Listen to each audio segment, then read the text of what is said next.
ఇంద్రకీలాద్రిపై కొలువైన దుర్గమ్మ ఆలయంలో శాకాంబరీదేవి ఉత్సవాలు వైభవంగా ప్రారంభమయ్యాయి.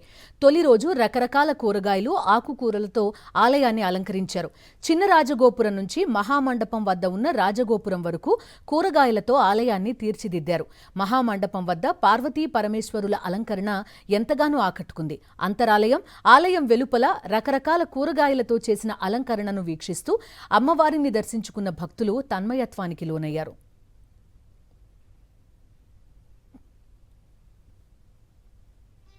వరంగల్ జిల్లాలోని ప్రసిద్ధ పుణ్యక్షేత్రం భద్రకాళి అమ్మవారి ఆలయంలో శ్రీ శాకాంబరి నవరాత్ర మహోత్సవాలు అత్యంత వైభవంగా జరుగుతున్నాయి.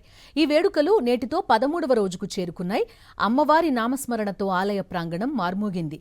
ఈ పర్వదినం సందర్భంగా భద్రకాళి అమ్మవారు భక్తులకు విశేష రూపాల్లో దర్శనమిస్తున్నారు.